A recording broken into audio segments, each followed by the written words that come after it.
So today we are going to talk about the koshas. So I'm going to share my screen. So why am I sharing this with you?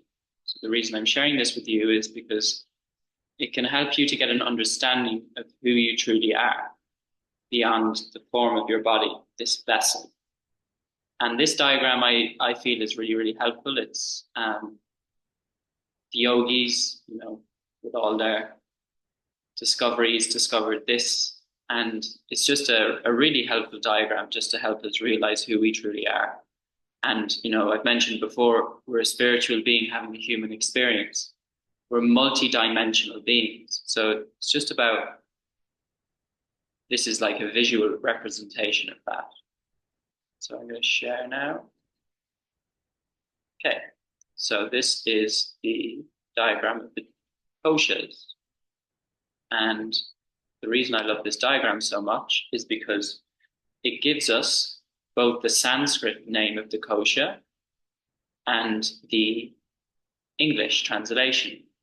So I've mentioned we're a soul having a human experience. So this is soul, right?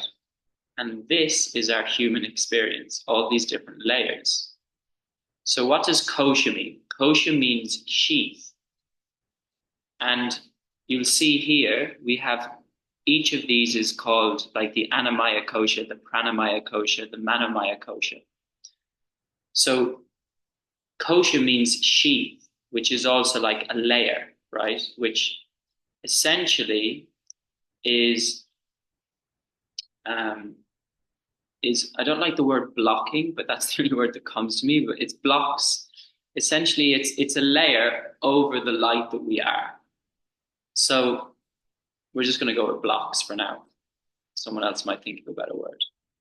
And then Maya means veil, right? So for example, Annamaya kosha means food, veil, sheep.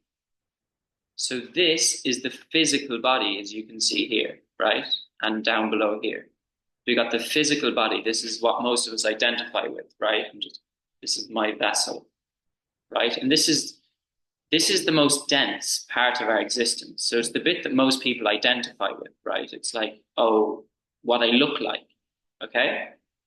And then as we get more into these layers, the layers become more subtle and more subtle until we get to the soul, right? So it's not like this perfectly defined. It's like not like, okay, this is my body, and then an inch beneath that is my Pranamaya kosha, and then an inch beneath that is the Manomaya kosha. These layers are interconnected and they go in between one another, right? But this diagram is just a representation of the subtle, which is the soul, to the most dense, which is the food body, or the Annamaya kosha. That's what Anna means. It's the food body, right? And you would have noticed that we have been working with pranayama, right? Prana is universal life force energy. And this is the second layer, right? Which is prana. So this is our energy body. And you'll see at the bottom here, the translation into English, the orange. So this is physical, and then energy is the orange, right? The Manomaya is the mental body. The Vijnanamaya kosha is the wisdom body, and then we have the bliss body, which is the Anandamaya kosha, and then we have the soul, right? So even like this bliss body, which is pure bliss, that's actually not the essence of who we are. I mean, pretty cool to be in complete bliss all the time, but it's actually not our true essence. Our true essence is just consciousness, right? So we also have this body called the bliss body. And then you'll see here I like these little diagrams. We have these kind of little labels as well. It gives us an idea of the different aspects of these koshas. So the physical body is made up of physical systems in the body, right? Then we have the pranamaya kosha, which is the vital life force and the breath. The manomaya kosha is thoughts, feelings, emotion. The Next layer is the Vijnana Maya, which is this wisdom body, and this is the center of discernment and intuition. And then the Anandamaya Kosha is the bliss body, and this is just pure love, joy, peace. And you'll even see on the left-hand side here, perhaps. So we have physical body, red. Then all the other bodies are what they would call the subtle body, until we get to the Anandamaya Kosha, which is the causal body, right? So it's just another way as well. It's another way of separating these bodies out. And really, it's just for a visual representation of us to be able to see, oh, wow, I'm a soul having a human experience. And these are the different layers of my being, right? And, I talk a lot about limiting beliefs, and this is a lot of my work. This would be part of the mental body, right? And, this, many people think the mind, for example, right? The mind is in the head, right? That's where our mind exists. But the mind is a layer. And actually, the body and the mind, they're like intertwined. So if we have any dis-ease in the mind, right? The body essentially is the physical representation of the more subtle mind. So if there's dis-ease in the mind, in terms of our thoughts, feelings, emotions, sensations, it will show up in terms of the symptoms we will experience on the physical level, right? So this is why it's really powerful to work with the mind. We can just accelerate our healing. And this is another point with this diagram is the further we go into these deeper layers, so the further we can go into and work with prana, the mind. So prana through pranayama, the mind predominantly through meditation. We can also access these other layers through deeper meditations. The more we can access these deeper layers of the Vijnana Maya and the Anandamaya Kosha, it accelerates the healing process, right? You think of many of us, we have some sort of physical disease, and we just go and take a tablet. It's like you're not dealing with the root cause at all. And it's also that's very just symptom reactive to a symptom, right? Like if you want to really heal, it's like, well, what's the root cause? What's happening in these deeper layers that is manifesting as the physical symptom in terms of what I'm recognizing in the physical body? And yeah, like I said, when we begin to go into more ease in the mind, then the body begins to reflect that. And, it's in a state of relaxation, a state of ease, and can, be in a state of homeostasis, which allows the body just to be in its natural state of health and vitality. Like health and vitality is our birthright. It's actually who we are. But disease, especially chronic disease, has just become so familiar in the modern world that everyone just thinks, oh, that's normal. Like it's normal to have lower back pain. It's normal to be sick. It's normal to have this disease. Because everyone seems to just have something, right? Including myself. I have ailments in my body too. But actually, our natural state is health and vitality. It's just we've accumulated stuff mentally, emotionally, physically, and eventually that just begins to manifest as the symptoms that we call disease, right? But your birthright is actually to be healthy. And I can stop sharing this now and just continue. When people say stuff like, "Oh, I got this overnight," or X is so healthy, but then he just managed to get this disease overnight. It's like the person might look healthy on the physical level, like they might be able to run 5K and go for a walk and all this, but like health is a lot like deeper than just like being able to like have a six-pack and run 5K. We're multi-layered beings, as that diagram shows. So this whole thing that disease happens overnight, oh, I just got sick, right? That's how it appears to us, right? Even for a cold or a cough. But it's like, well, actually, there's an underlying imbalance there that has eventually caused that, right? Because in Ayurveda, there's 6 stages of disease, right? And the manifestation of the disease, like the time where we actually begin to notice it in terms of symptoms in the body, is stage 4. So the disease has already been happening for like a while.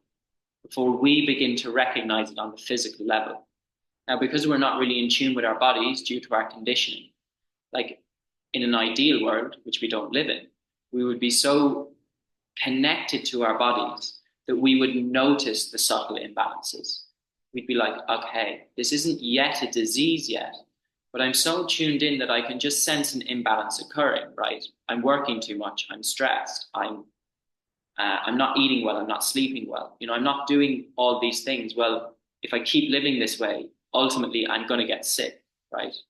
Even for people who get like coughs and colds, it's like, it's like blame the virus. It's like, how about like, what about your immune system, which is absolutely like incredible? Like maybe that's compromised in some way.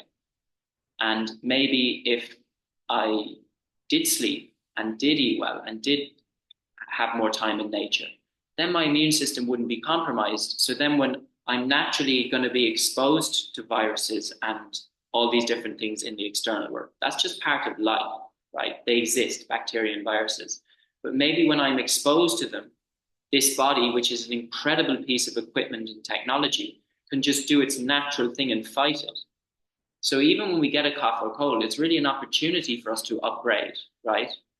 It's not the body, it's not even, yeah, it's not something to fight. I love that. Like Zach Bush, he talks about that often. He's like, whenever your body is sick and, you might even have a virus, don't resist that process. Your body is actually upgrading in that process. It's learning to develop those antibodies to fight off that disease. And then once you have those antibodies, there's your upgrade, right? That disease now isn't going to be as effective the next time you're in that environment that perhaps virus or bacteria is there. So it's really an opportunity to upgrade. That's how I like to look at disease. And this comes back to like embracing the sensations, embracing, we experience sensation throughout the day. How much of the time we experience that sensation is a bit uncomfortable and we're like, oh, that's an issue. I've got to fix that. And instead, just embracing it as it is, that's healing in itself. So yeah, that's the koshas, that's healing. Even from my own experience, I can speak that you take yoga, for example, and yoga is way deeper than just doing a few physical postures like most people associate with it. It's not just doing headstand and triangle pose and side angle. Yoga is a science of self-excellence. So for me, like I did yoga for 2 years when I was in a lot of pain, and it did help to some degree because naturally I'm moving my body more. It's just going to give me a little bit more confidence in my body. I'm moving it. So, right, that's healthy. Movement is medicine. But I plateaued, right? And this is where for us, due to our conditioning, we think I have a physical symptom. It's got to be a physical remedy. So I've got tightness in my hips. I've got pain in my back. I'm like, well, if I just stretch enough, surely it will just get better, right? If I just am able to do all the yoga moves, if I can do the splits, surely then my hips won't hurt anymore, right? And this is this idea that physical symptom, physical remedy, right? But it was only when I actually began to meditate and go into those deeper healing modalities, more subtle, and work with energy and work with the mental body and work with the nervous system, work with the nadis, work with the chakras. When I began to work with them, healing just happened it accelerated so fast and happened at such a profound level that I realized actually I don't need to stretch as much. Actually, sometimes the most healing thing I can do is just sit still and just go inwards. Because, I have pain in my body. What am I seeking? I'm looking for relief. I'm looking for ease. Well, I can access those qualities within myself but I've got to go inwards. And sometimes that means that I've got to meet and greet the pain first. And that's okay too. Embrace it. It's one of those things, people who are in pain, particularly like chronic pain, like I was, and this is the joy of working with people, is people want to be pain free, right? That's what they want, right? They want relief from their pain. But in order to get relief from your pain, you've got to embrace it. And they're like, no, no, I want it to be gone. And I'm like, but that immediately is the resistance that's creating the pain. It's like you don't have to do anything. There's nothing you've got to do. But if you do want to live a peaceful life and access those inherent qualities of peace, then it's actually about embracing pain, right? It's not about having this resistance to it because there's nothing wrong with pain. But we have such a dysfunctional relationship with it where we push it away the second we experience it.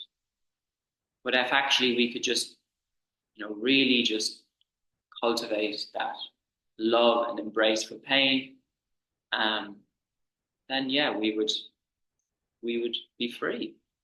We'd be at peace. So yeah, that's it for today.